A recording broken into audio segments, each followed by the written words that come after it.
엄마, 엄마, 지연아? 지연이 맞니? 엄마. 문 절대 열면 안 돼요. 지연아, 무슨 일이야? 왜 이렇게 빨리 돌아온 거야? 엄마, 제발 문 열지 마요. 지연아, 무슨 일이야? 유럽 여행 간다더니. 엄마, 조용히 해요. 지연아, 대체 무슨 일이? 엄마, 지금 이 집 누가 보고 있어요? 누가 보고 있다니? 그게 무슨? 누구든 믿으면 안 돼요. 아무도요. 오후 3시 김영자는 거실 소파에 앉아 평소와 다름없는 하루를 보내고 있었습니다. TV에서는 오래된 드라마 재방송이 흘러나오고 있었고 영자는 뜨개질을 하며 시간을 보내고 있었죠. 아파트 14층 창밖으로는 가을 햇살이 부드럽게 스며들고 있었습니다. 지연이 잘 도착했을까? 영자는 손을 멈추고 창밖을 바라보았습니다. 어제 새벽 딸 지연이 큰 캐리어를 끌고 인천공항으로 떠났던 모습이 떠올랐습니다. 회사 출장이면서 겸해서 유럽 여행을 간다던 딸의 얼굴은 평소보다 조금 피곤해 보였지만 새로운 경험에 대한 설렘도 있어 보였거든요. 엄마, 일주일 정도 다녀올게요. 연락 자주 드릴게요. 지연의 마지막 인사가 귓가에 맴돌았습니다. 남편이 세상을 떠난 지 벌써 10년이 넘었고 이제 영자에게는 지연이 유일한 가족이었습니다. 지연은 직장 생활로 바쁘면서도 일주일에 2번은 꼭 영자를 찾아와 안부를 물었고 필요한 것들을 챙겨주곤 했죠. 영자는 다시 뜨개질을 시작했습니다. 지연이를 위한 목도리를 뜨고 있었는데 벌써 반 정도 완성되어 가고 있었습니다. 겨울이 오기 전에 완성해서 선물하고 싶었거든요.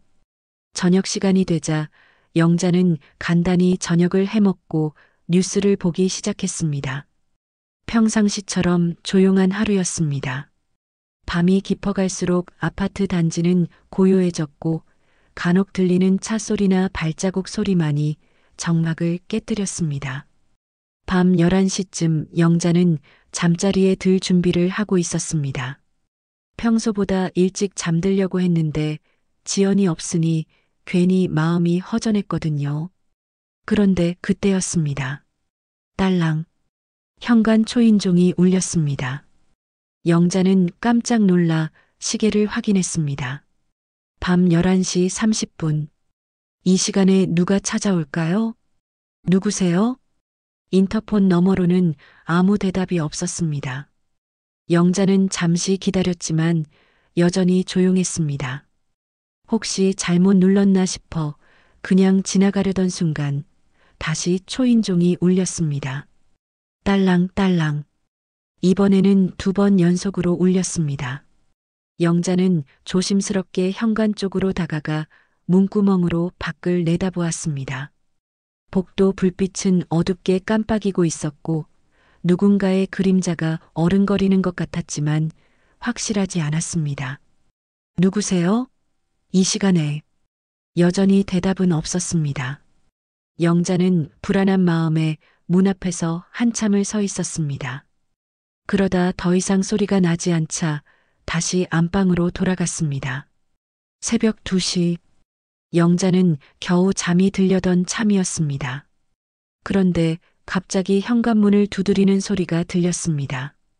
이번에는 초인종이 아니라 직접 문을 두드리는 소리였습니다. 쿵쿵쿵. 엄마, 엄마. 그 순간 영자는 깜짝 놀라 벌떡 일어났습니다. 분명히 지연의 목소리였거든요. 그런데 지연은 지금 유럽에 있을 텐데. 영자는 급히 현관으로 뛰어갔습니다. 지연아? 지연이 맞니? 엄마, 문. 절대 열면 안 돼요. 현관문 너머로 지연의 목소리가 들렸지만 그 목소리는 평소와 달리 떨리고 있었습니다. 공포에 질린 듯한 목소리였죠. 지연아, 무슨 일이야? 왜 이렇게 빨리 돌아온 거야? 엄마, 제발, 문 열지 마요. 지연의 목소리 뒤로 무언가 말하려던 소리가 들렸지만 곧 입을 틀어막는 듯한 소리와 함께 조용해졌습니다. 영자는 당황스러웠습니다. 딸이 분명히 밖에 있는데 문을 열지 말라니 도대체 무슨 일이 벌어진 걸까요? 지연아, 엄마야. 문 열어줄게. 안 돼요. 절대 안 돼요. 지연의 목소리는 점점 더 절망적으로 들렸습니다. 영자는 문 앞에서 망설였습니다. 딸이 도움을 요청하는 것 같은데 동시에 문을 열지 말라고 하니 어떻게 해야 할지 몰랐거든요. 그때 복도에서 발걸음 소리가 들렸습니다. 여러 명의 발걸음이었습니다. 지연의 목소리가 더욱 작아졌습니다. 엄마, 저 혼자 왔어요. 아무도 믿으면 안 돼요. 그리고 복도는 다시 조용해졌습니다. 영자는 한동안 문 앞에 서서 귀를 기울였지만 더 이상 아무 소리도 들리지 않았습니다. 밤은 깊어만 갔고 영자의 마음에는 불안과 걱정이 가득했습니다. 새벽이 밝아오기까지 영자는 한잠도 잘 수 없었습니다. 문 앞에 앉아 계속 귀를 기울이고 있었지만 복도는 고요하기만 했습니다. 지연이 정말 거기 있는 건지 아니면 꿈이었는지 확신할 수 없었거든요. 해가 떠오를 무렵 영자는 조심스럽게 현관문 문구멍으로 밖을 내다보았습니다. 복도에는 아무도 없었습니다. 그런데 바닥에 뭔가 떨어져 있는 게 보였습니다. 영자는 망설이다가 천천히 문을 열었습니다. 바닥에는 지연의 머리끈이 떨어져 있었습니다. 분명히 어제 지연이 하고 간 그 머리끈이었죠.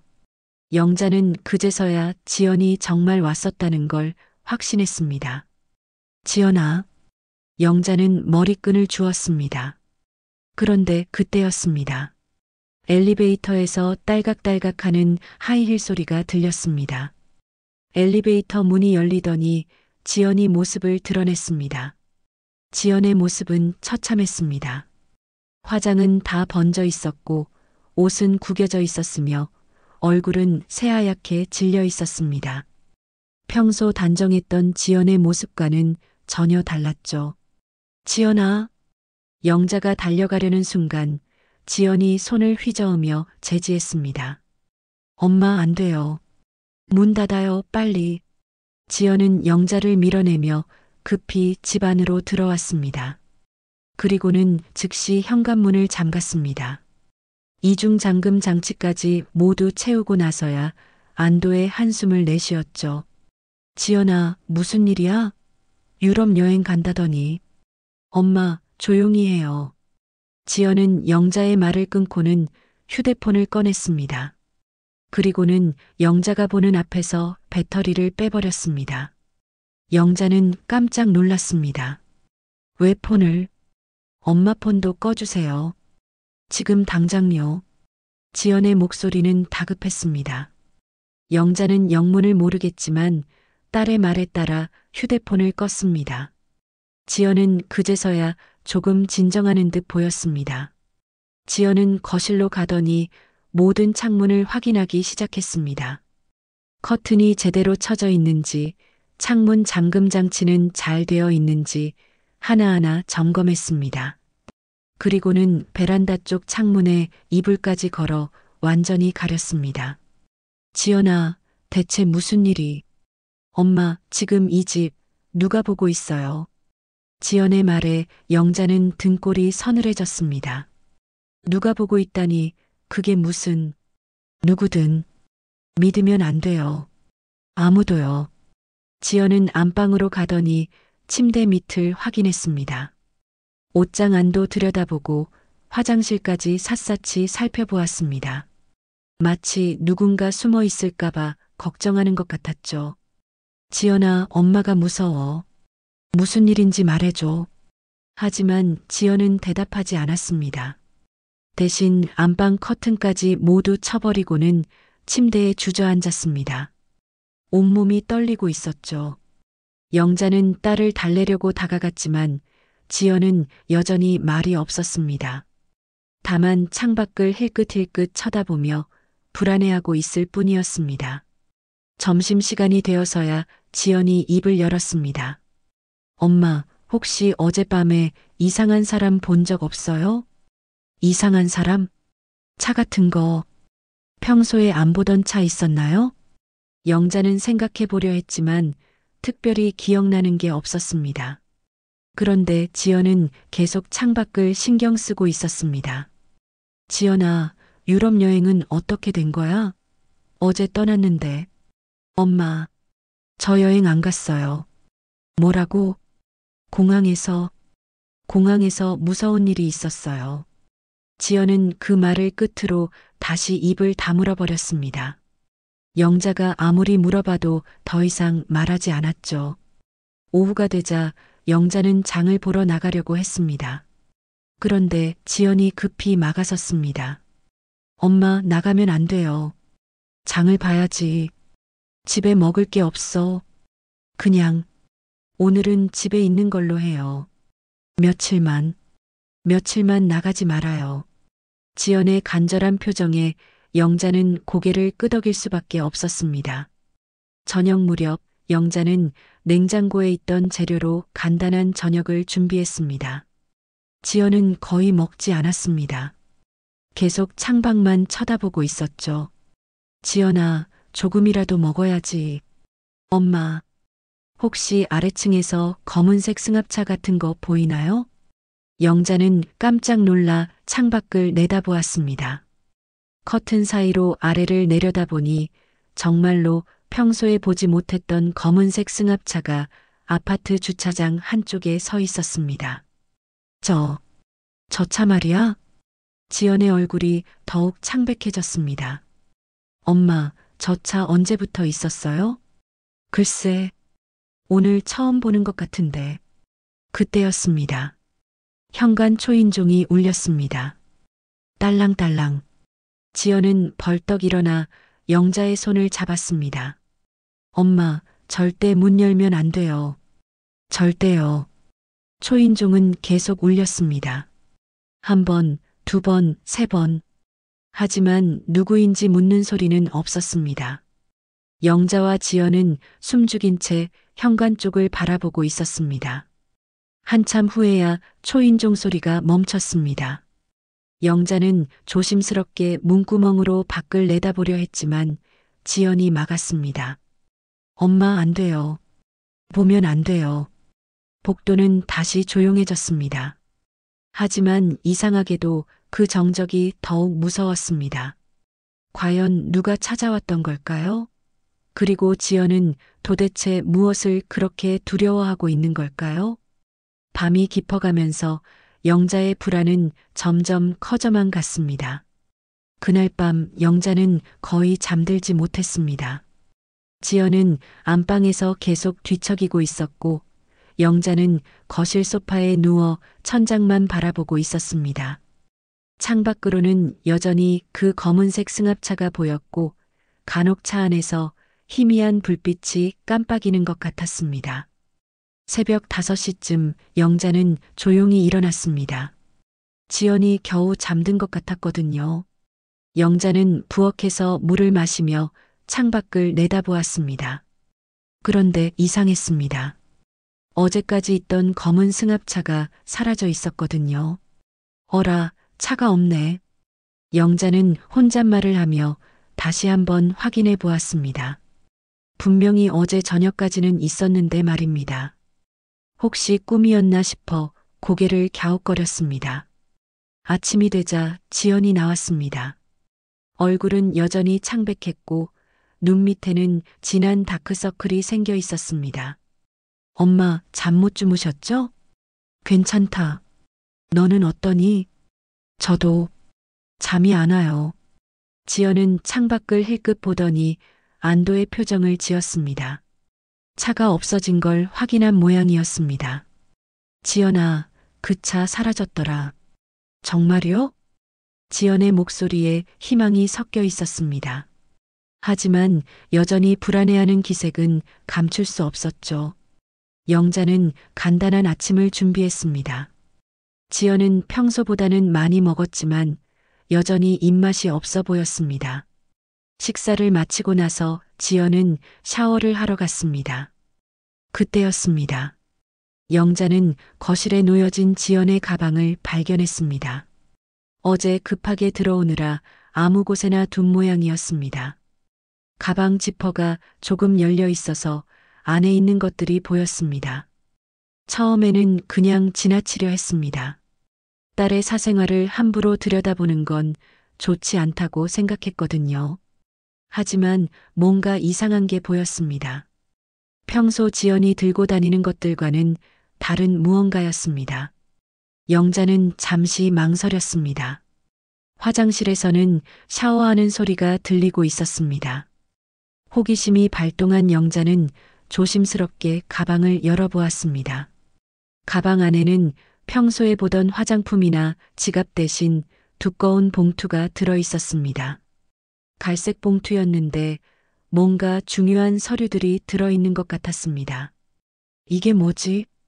영자는 주변을 살피고 나서 조심스럽게 봉투를 열어보았습니다. 첫 번째로 나온 건 은행 서류 같은 것이었습니다. 그런데 한국은행이 아니라 외국은행 이름이 적혀 있었습니다. 영자는 영어를 잘 모르지만 계좌번호 같은 숫자들이 잔뜩 적혀 있는 걸 보니 해외 계좌 관련 서류인 것 같았습니다. 두 번째로 나온 건 더욱 이상했습니다. 금괴 사진이었습니다. 반짝이는 금괴들이 쌓여 있는 사진이 여러 장 있었습니다. 사진 뒤에는 숫자들이 적혀 있었는데 아마 무게나 가격을 나타내는 것 같았습니다. 지연이가 왜 이런 걸? 영자의 손이 떨리기 시작했습니다. 세 번째로 나온 것은 검은색 복사 용지에 인쇄된 문서들이었습니다. 복잡한 표와 숫자들로 가득한 서류였는데 영자가 보기에는 회계장부 같은 것 같았습니다. 그런데 마지막에 나온 것이 가장 충격적이었습니다. 여권 사진이었습니다. 젊은 남자의 여권 사진이었는데 영자는 그 얼굴을 어디선가 본 것 같았습니다. 어디서 봤지? 영자는 사진을 자세히 들여다보았습니다. 그러자 갑자기 기억이 났습니다. 몇 년 전 지연이 대학교 동창회에서 찍은 사진에서 본 얼굴이었습니다. 분명히 박기준이라는 이름이었던 것 같았습니다. 박기준. 맞아, 박기준이야. 영자는 그 남자에 대해 기억해내려 노력했습니다. 지연이 대학 때 같은 과였던 친구라고 했던 것 같았습니다. 그런데 확실하지는 않지만 몇 년 전에 안 좋은 일이 있었다고 들었던 것 같았습니다. 그런데 왜 지연이가 이 사람 여권 사진을? 영자가 사진을 뒤집어 보니 뭔가 적혀 있었습니다. 부산항 3월 15일이라는 글씨와 함께 시간이 적혀 있었습니다. 그리고 그 밑에는 안전이라는 단어가 동그라미 쳐져 있었습니다. 바로 그때 샤워 소리가 멈췄습니다.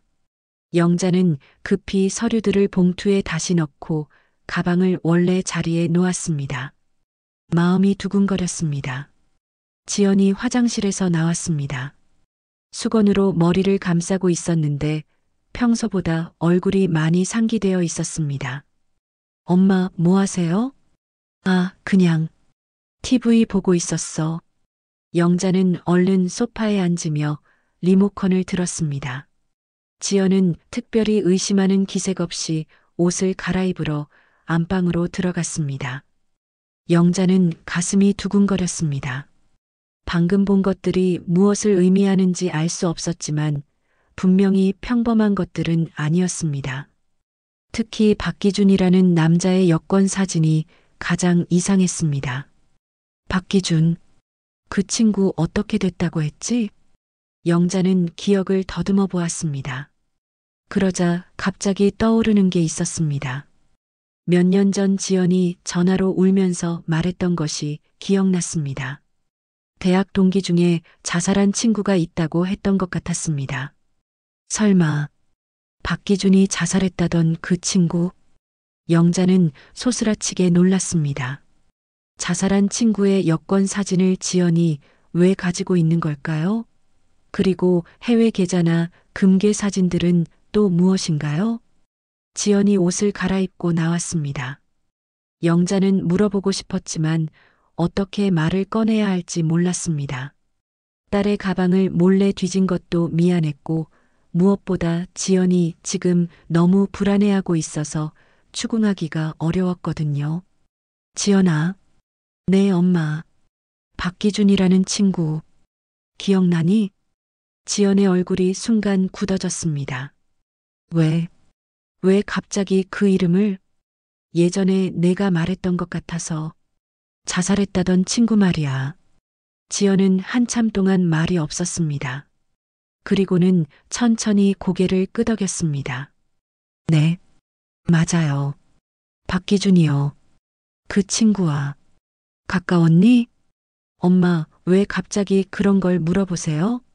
지연의 목소리에 경계심이 느껴졌습니다. 영자는 더 이상 묻기가 어려워졌습니다. 그냥 내가 요즘 힘들어하는 것 같아서. 지연은 다시 창밖을 바라보았습니다. 그리고는 작은 목소리로 중얼거렸습니다. 그 사람 정말 죽었을까요? 그 사람 정말 죽었을까요? 지연의 마지막 말이 영자의 마음에 깊이 박혔습니다. 그 말의 의미가 무엇인지 알 수는 없었지만 분명히 평범한 질문은 아니었거든요. 영자는 밤새 뒤척이며 지연의 말과 가방 속 서류들에 대해 생각했습니다. 다음 날 아침 영자는 평소보다 일찍 일어났습니다. 지연은 아직 깊게 잠들어 있었습니다. 어제보다는 편안해 보였지만 잠꼬대를 하며 중얼거리고 있었습니다. 안 돼. 그러면 안 돼. 지연의 잠꼬대를 들으며 영자는 가슴이 아팠습니다. 딸이 무슨 일로 이렇게 괴로워하는지 알 수 없어서 더욱 답답했죠. 영자는 조용히 부엌으로 가서 아침 준비를 시작했습니다. 그런데 현관 쪽에서 뭔가 바스락거리는 소리가 들렸습니다. 신문이 배달되는 소리 같았는데 평소보다 조금 늦은 시간이었습니다. 영자는 슬리퍼를 신고 현관으로 갔습니다. 문구멍으로 밖을 내다보니 아무도 없었습니다. 하지만 바닥에 흰색 봉투 하나가 놓여 있는 게 보였습니다. 신문이 아니네. 영자는 조심스럽게 문을 열었습니다. 복도를 좌우로 살펴봤지만 아무도 없었습니다. 바닥에 놓인 봉투를 집어들고 다시 집 안으로 들어왔습니다. 봉투에는 아무것도 적혀 있지 않았습니다. 발신자도 없고 수신자도 없었습니다. 그냥 평범한 흰색 봉투였죠. 영자는 망설이다가 봉투를 열어보았습니다. 안에는 종이 한 장이 들어 있었습니다. 컴퓨터로 인쇄한 것 같은 글씨로 한 문장만 적혀 있었습니다. 문을 연 순간 당신 딸은 사라질 것입니다. 영자는 그 순간 온몸에 소름이 돋았습니다. 손이 떨려서 종이를 떨어뜨릴 뻔했습니다. 무슨 의미인지는 정확히 알 수 없었지만 분명히 위협적인 내용이었습니다. 이게 뭐야? 영자는 다시 한번 종이를 들여다보았습니다. 글씨체도 평범했고 종이도 일반적인 복사용지였습니다. 하지만 그 내용만큼은 전혀 평범하지 않았죠. 바로 그때 지연이 잠에서 깨어나왔습니다. 머리가 헝클어진 채로 거실로 나온 지연은 영자가 종이를 들고 있는 모습을 보고 깜짝 놀랐습니다. 엄마, 그게 뭐예요? 영자는 망설였습니다. 지연에게 보여줘야 할지 말아야 할지 판단이 서지 않았거든요. 하지만 이 편지가 지연과 관련된 것 같았기 때문에 숨길 수도 없었습니다. 아침에 현관 앞에 놓여 있었어. 지연은 종이를 받아보더니 얼굴이 하얗게 질렸습니다. 온몸이 떨리기 시작했습니다. 누가 이런 걸? 지연아, 이게 무슨 뜻이야? 너와 관련된 거니? 지연은 대답하지 않고 주저앉았습니다. 종이를 꽉 쥐고는 한참 동안 말이 없었습니다. 엄마, 저희 정말 위험해요.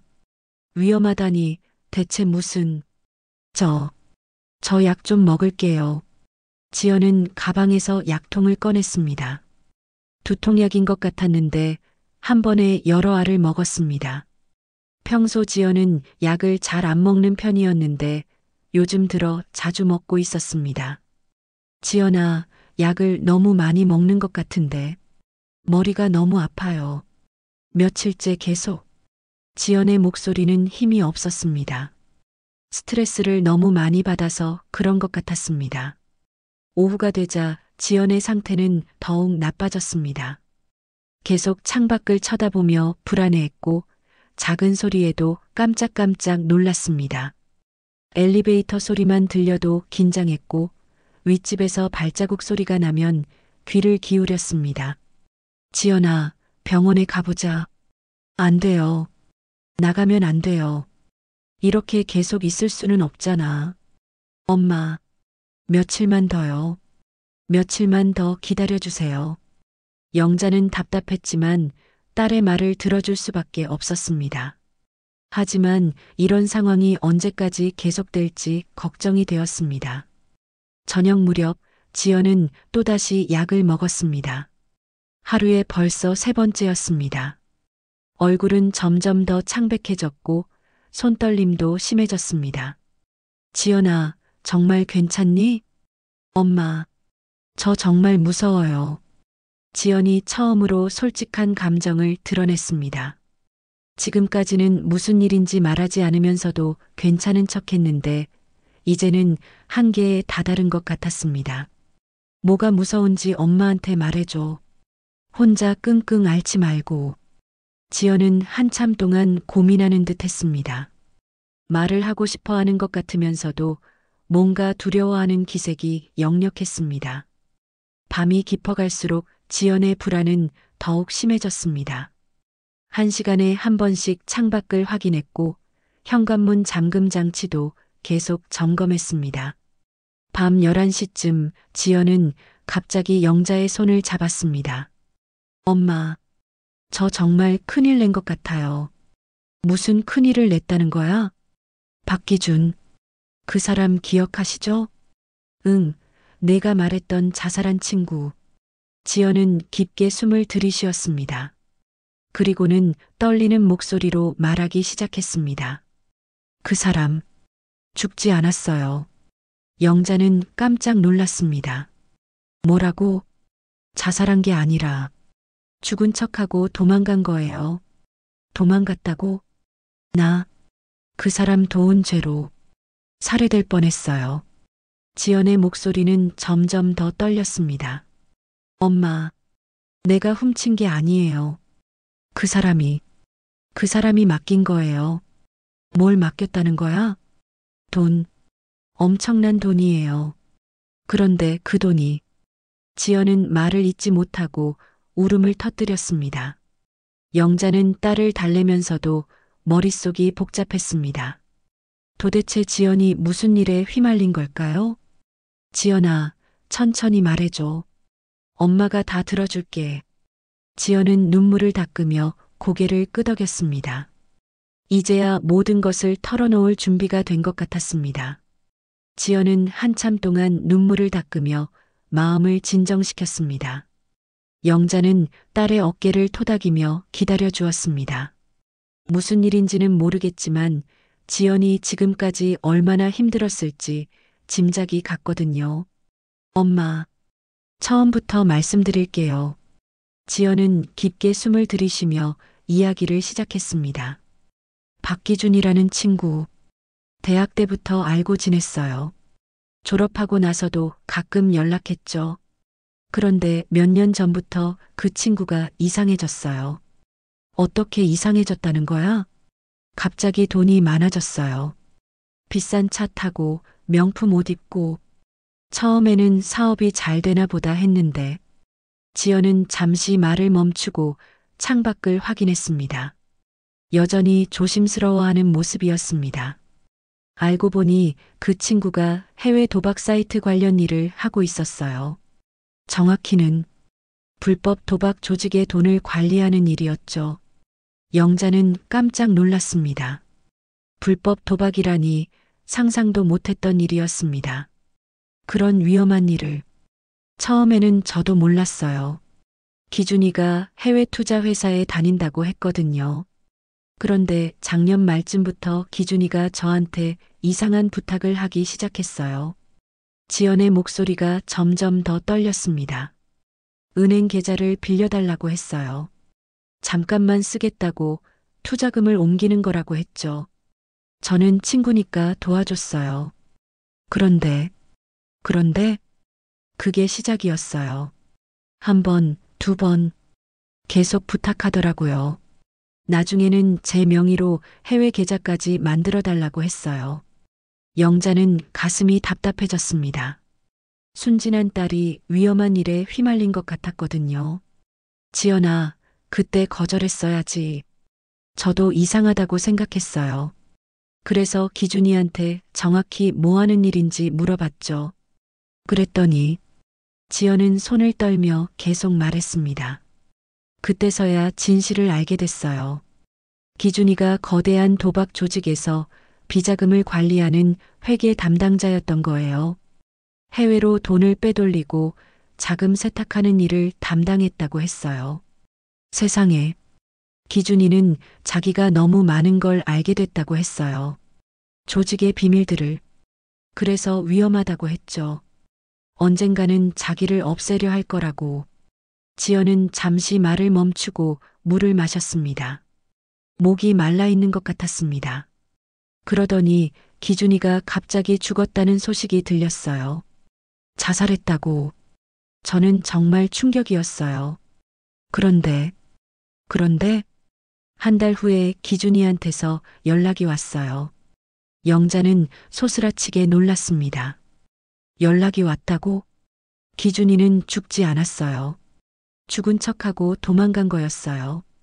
조직에서 자기를 죽이려 한다는 걸 미리 알고 가짜로 자살 사고를 만든 거였죠. 영자는 믿기지 않았습니다. 영화에서나 나올 법한 일이 현실에서 벌어지다니. 그래서 기준이가 저한테 부탁했어요. 중요한 자료들을 보관해 달라고. 자기가 안전한 곳에 정착할 때까지만 맡아달라고 했어요. 어떤 자료들을?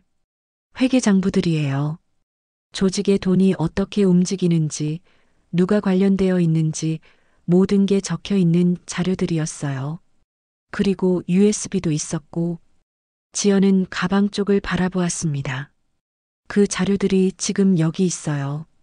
기준이가 마지막에 저한테 넘겨준 거예요. 그럼 너는 왜 위험한 거야? 조직에서는 기준이가 혼자 도망갔다고 생각하지 않아요. 누군가 도와줬을 거라고 의심하고 있어요. 그리고 그 누군가가 바로 저라는 걸 알아낸 것 같아요. 지연의 얼굴이 더욱 창백해졌습니다. 며칠 전부터 이상한 사람들이 저를 따라다니기 시작했어요. 처음에는 우연인 줄 알았는데 계속 보이는 거예요. 회사 앞에서도 집 근처에서도. 그래서 여행을 간다고 한 거구나. 네. 일단 피해야겠다고 생각했어요.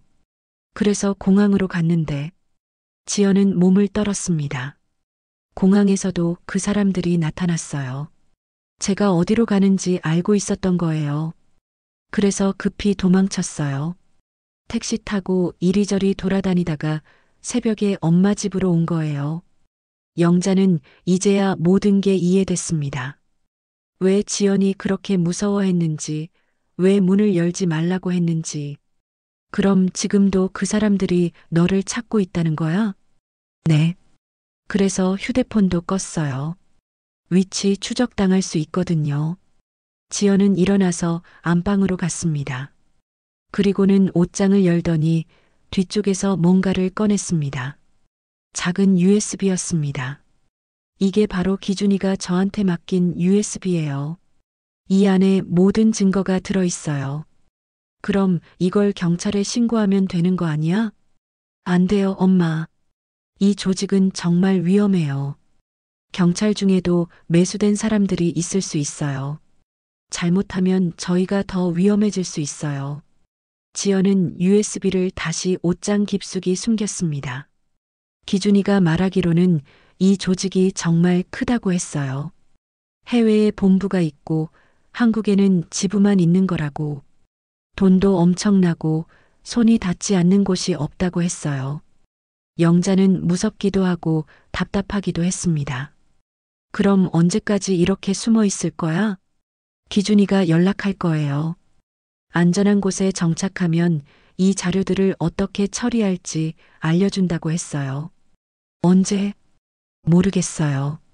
한 달 안에는 연락 올 거라고 했는데 바로 그때였습니다. 현관에서 이상한 소리가 들렸습니다. 딸깍 딸깍. 마치 자물쇠를 건드리는 소리 같았습니다.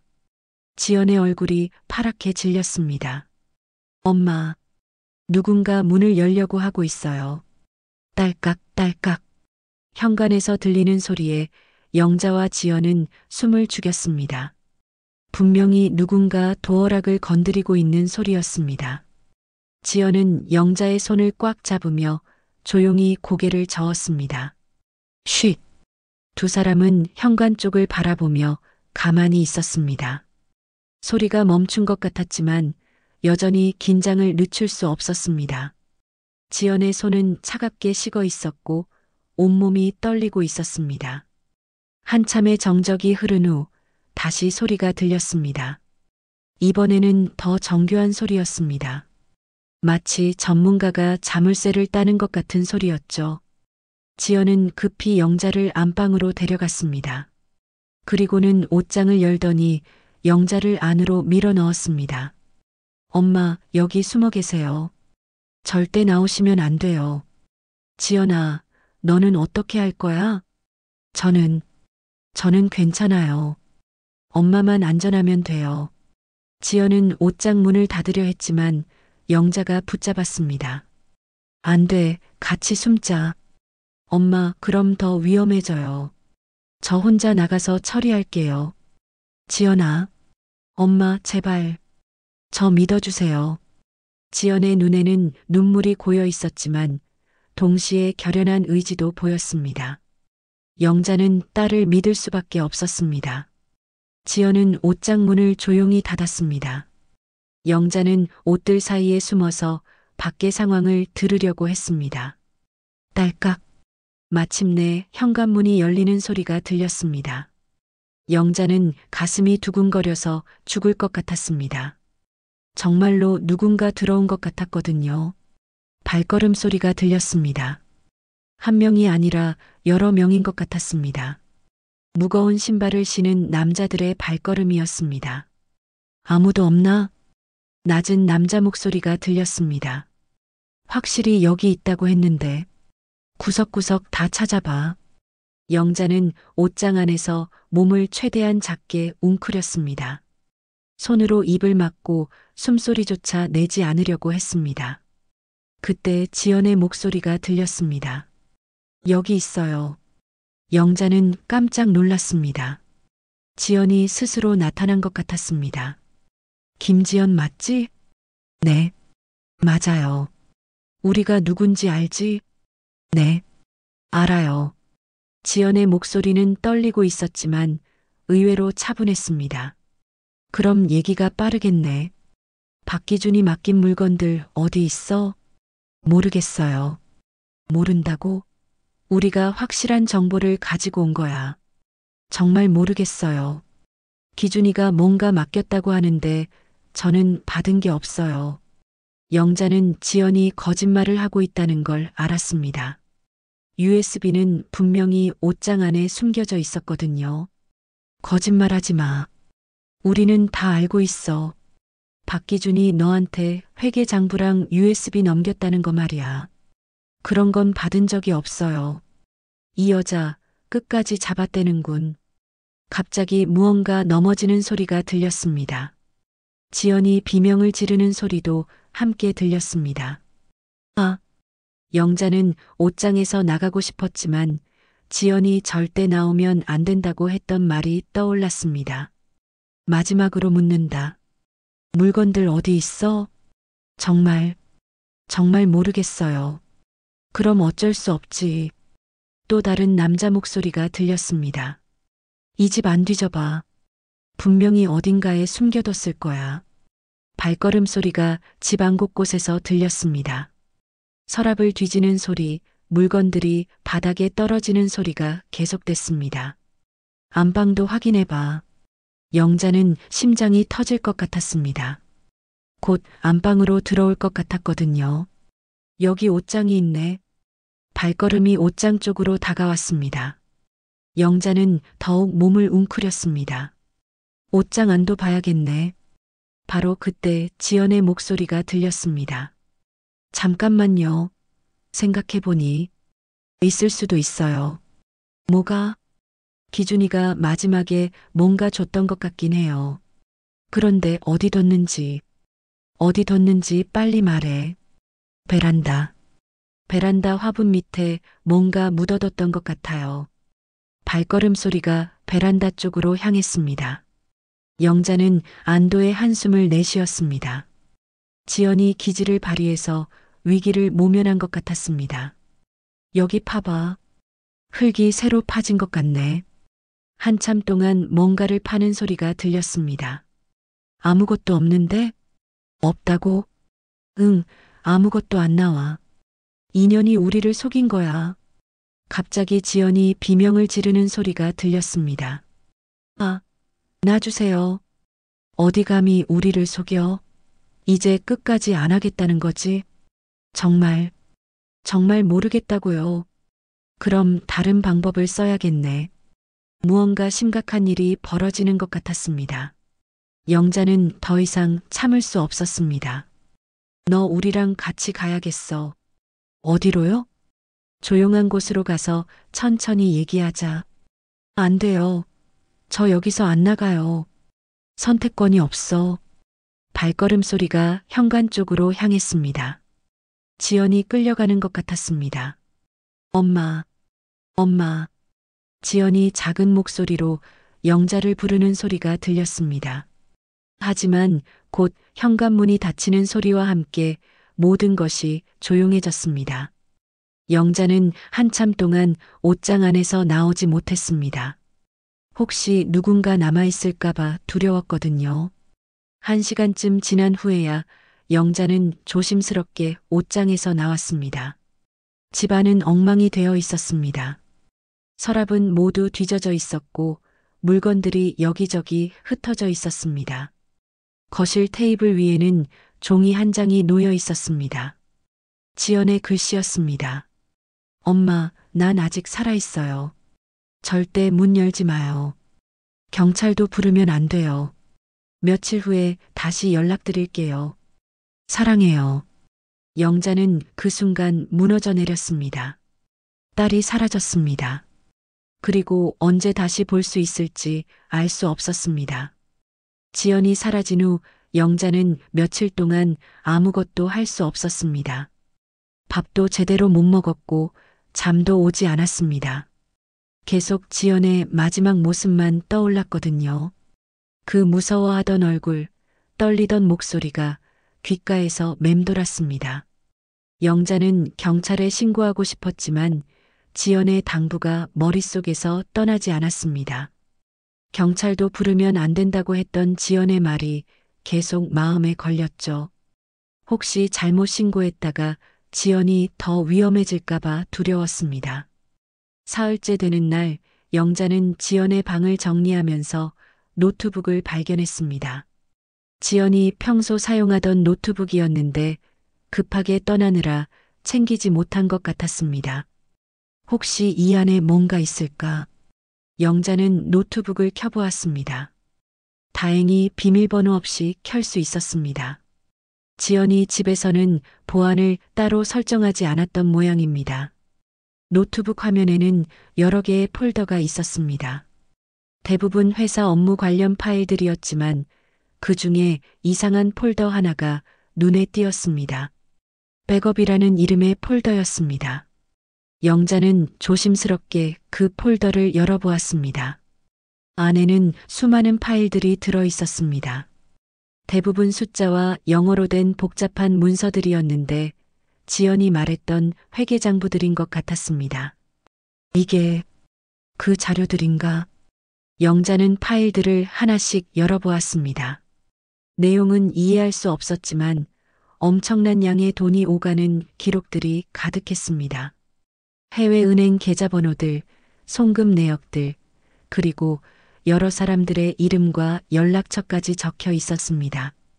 세상에, 이렇게나 많은 자료가. 영자는 깜짝 놀랐습니다.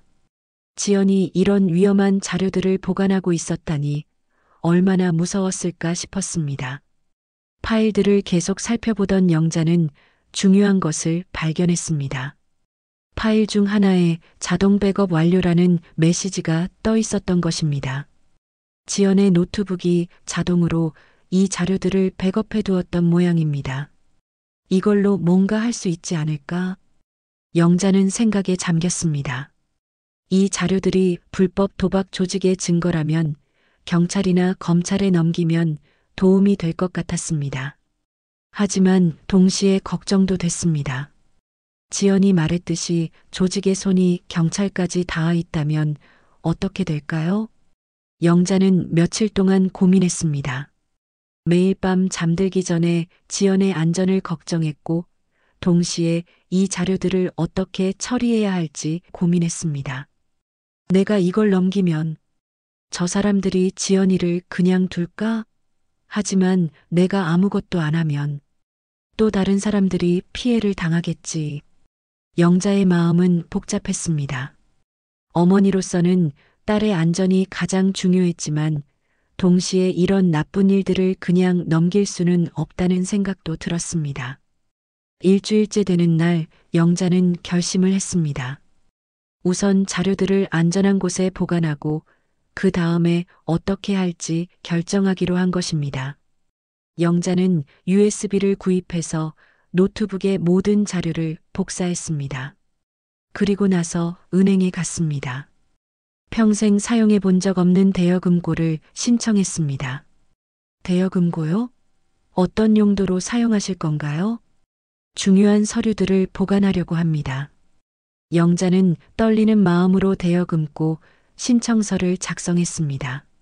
그리고 USB 원본을 금고에 보관했습니다. 집에 돌아온 영자는 또 다른 USB에 같은 자료들을 복사했습니다. 이번에는 다른 용도였습니다. 경찰은 믿을 수 없다고 했으니 다른 곳으로 보내야겠어. 영자는 인터넷을 검색해서 특수부 검찰청 주소를 찾았습니다. 그리고 익명의 편지를 쓰기 시작했습니다. 불법 도박 조직 관련 중요한 증거 자료를 보냅니다. 이 자료들은 해외 불법 도박 사이트 운영 조직의 회계장부와 자금 세탁 관련 증거들입니다. 많은 피해자들을 위해 반드시 수사해 주시기 바랍니다. 편지를 다 쓴 후 영자는 USB와 함께 봉투에 넣었습니다. 그리고 발신자 없이 우체국에서 발송했습니다. 이제 기다리는 수밖에 없겠구나. 영자는 집으로 돌아오면서 복잡한 심정이었습니다. 옳은 일을 했다는 생각과 동시에 지연이 위험해질까봐 걱정됐습니다. 그날 밤 영자는 지연의 방에서 잠들었습니다. 딸의 향기가 남아있는 침대에서 지연을 기다렸습니다. 지연아, 엄마가 제대로 한 걸까? 내가 돌아오면 엄마를 용서해 줄 수 있을까? 영자는 천장을 바라보며 중얼거렸습니다. 창밖으로는 밤이 깊어가고 있었고 멀리서 사이렌 소리가 들려왔습니다. 며칠 후 뉴스에서 특별한 소식이 나왔습니다. 검찰이 대규모 해외 불법 도박 사이트 운영 조직을 검거했다고 발표했습니다. 이번 수사는 익명의 제보를 통해 시작됐으며 영자는 뉴스를 보며 가슴이 두근거렸습니다. 자신이 보낸 자료가 도움이 된 것 같았습니다. 조직 관련자 수십 명이 검거됐으며 해외로 빼돌린 자금도 상당 부분 추적에 성공했다고 합니다. 뉴스에서는 지연의 이름이나 박기준에 대한 언급은 전혀 없었습니다. 영자는 안도했습니다. 적어도 지연이 언론에 노출되지는 않은 것 같았거든요. 하지만 여전히 지연은 돌아오지 않았습니다.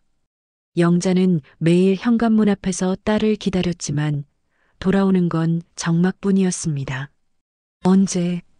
언제 돌아올까? 영자의 기다림은 계속됐습니다. 그로부터 몇 달이 흘렸습니다. 영자의 일상은 완전히 바뀌어 있었습니다. 매일 아침 일어나면 제일 먼저 하는 일이 현관문 잠금 장치를 확인하는 것이었습니다. 그리고 하루 종일 지연이 돌아오기만 기다렸습니다. 뉴스에서는 계속해서 도박 조직 관련 소식들이 나왔습니다. 검거된 조직원들의 재판 소식, 몰수된 자금 규모, 피해자들의 구제 방안 등이 연일 보도됐습니다. 하지만 지연의 이름이나 박기준에 대한 언급은 단 한 번도 나오지 않았습니다. 다행이야. 지연이는 안전한 것 같아. 영자는 뉴스를 볼 때마다 안도했습니다. 적어도 지연이 사건에 공개적으로 연루되지는 않은 것 같았거든요. 하지만 여전히 지연은 돌아오지 않았습니다. 영자는 매일 현관문 앞에 앉아서 복도 소리에 귀를 기울였습니다. 엘리베이터 소리만 들려도 혹시 지연이 아닐까 싶어 가슴이 두근거렸습니다. 장을 볼 때도 최대한 빨리 다녀왔습니다. 혹시 지연이 왔을 때 집에 없으면 어떻게 될까봐 걱정됐거든요. 이웃들과 마주쳐도 인사만 하고 빨리 지나갔습니다. 누구도 믿을 수 없다는 지연의 말이 계속 머릿속에 맴돌았습니다. 밤에는 더욱 조심스러웠습니다. 커튼을 모두 치고 불빛이 밖으로 새어나가지 않도록 했습니다. 혹시 누군가 지켜보고 있을지도 모른다는 생각 때문이었습니다. 한 달, 두 달. 시간은 계속 흘러갔지만 지연의 소식은 전혀 없었습니다. 영자는 점점 초조해졌습니다. 정말 괜찮은 걸까? 혹시 무슨 일이 생긴 건 아닐까? 불안한 마음에 잠 못 이루는 밤들이 계속됐습니다. 지연의 얼굴을 그리워하며 우는 날들도 많았습니다. 그러던 어느 날이었습니다. 평소와 다름없는 저녁 시간이었는데 갑자기 현관에서 조그마한 소리가 들렸습니다. 발자국 소리도 아니고 문을 두드리는 소리도 아닌 아주 작은 소리였습니다. 영자는 귀를 기울였습니다. 혹시 잘못 들은 건 아닐까 싶었거든요. 하지만 분명히 누군가 현관 앞에 있는 것 같았습니다. 한참을 기다렸지만 아무 소리도 나지 않았습니다. 영자는 조심스럽게 현관으로 다가갔습니다. 그리고 문구멍으로 밖을 내다보려 했습니다. 엄마. 그때 아주 작은 목소리가 들렸습니다. 영자는 깜짝 놀라 귀를 문에 가까이 댔습니다. 엄마. 저예요. 분명히 지연의 목소리였습니다. 하지만 확신할 수 없었습니다. 몇 달 동안 너무 그리워해서 환청을 듣는 건 아닐까 싶었거든요. 지연이니? 영자는 조심스럽게 물어봤습니다. 네. 엄마, 저예요. 이번에는 확실했습니다. 분명히 지연의 목소리였습니다. 영자는 눈물이 났습니다. 지연아, 정말 지연이구나. 엄마, 이제 문 열어도 돼요. 지연의 목소리는 예전과 달리 차분했습니다. 몇 달 전처럼 떨리거나 무서워하는 기색이 전혀 없었습니다. 정말 괜찮은 거야? 네, 엄마. 이제 안전해요. 우리 다시 시작할 수 있어요. 영자는 가슴이 터질 것 같았습니다. 그토록 기다렸던 딸이 돌아온 것입니다. 하지만 동시에 두려움도 있었습니다. 정말 안전한 건지, 혹시 또 다른 위험은 없는 건지. 지연아, 어떻게 된 거야? 그동안 어디 있었어? 엄마, 문 열어주세요. 밖에서 얘기하기는. 지연의 말에 영자는 망설였습니다. 몇 달 동안 문을 열지 말라던 지연이 이제는 문을 열어도 된다고 하니 갑작스러워서 믿기 어려웠거든요. 정말 안전한 거지? 네, 엄마. 조직은 모두 검거됐어요. 뉴스에서 보셨죠? 더 이상 위험하지 않아요. 영자는 인터폰을 통해 복도를 확인해 보았습니다. 지연 혼자만 있는 것 같았습니다. 기준이는, 박기준은 어떻게 됐어? 기준이도 안전한 곳에 있어요. 이제 새로운 신분으로 살 수 있게 됐어요. 엄마가 그 자료들을 검찰에 넘겨주신 덕분에. 영자는 깜짝 놀랐습니다. 너, 그걸 어떻게 알았어? 기준이가 알려줬어요. 엄마께서 보내신 자료 덕분에 조직이 무너졌다고. 정말 고마워요, 엄마. 지연의 목소리에는 눈물이 섞여 있었습니다. 엄마, 저 정말 많이 무서웠어요. 그런데 엄마가 용기를 내주셔서 이제 정말 자유로워졌어요. 영자는 더 이상 참을 수 없었습니다. 몇 달 동안 쌓였던 그리움과 걱정, 그리고 안도감이 한꺼번에 몰려왔습니다. 영자는 떨리는 손으로 문 손잡이를 잡았습니다. 그리고 천천히 잠금 장치를 해제했습니다. 첫 번째 자물쇠, 두 번째 자물쇠, 세 번째까지. 마침내 문이 열렸습니다. 지연이 서 있었습니다. 몇 달 전보다 조금 야위었지만 얼굴에는 평온함이 있었습니다. 그리고 무엇보다 눈에서 두려움이 사라져 있었습니다. 엄마, 지연아. 두 사람은 서로를 껴안았습니다. 몇 달 동안 참았던 눈물이 쏟아졌습니다. 엄마, 정말 죄송해요. 그런 위험한 일에 엄마까지 휘말리게 해서. 아니야, 지연아. 엄마가 늦었어. 더 빨리 도와줬어야 했는데. 아니에요. 엄마께서 정말 잘해주셨어요. 용기를 내주셔서 이제 정말 새로 시작할 수 있어요. 영자는 지연을 꽉 안고 있었습니다. 다시는 놓치고 싶지 않았습니다. 이제 정말 괜찮은 거지? 네, 엄마. 이제 문 열어도 돼요. 우리 정말 새로 시작해요. 현관문은 활짝 열려 있었습니다. 더 이상 두려워할 필요가 없었습니다. 영자와 지연은 서로를 바라보며 미소를 지었습니다. 길고 어두웠던 터널의 끝에서 마침내 빛을 찾은 것입니다. 이야기에 공감하신다면 댓글로 여러분의 생각을 들려주세요. 그리고 구독과 좋아요는 무료입니다. 구독 버튼 한 번의 클릭이 더 좋은 이야기를 만드는 큰 힘이 됩니다. 오늘도 시청해 주셔서 감사합니다.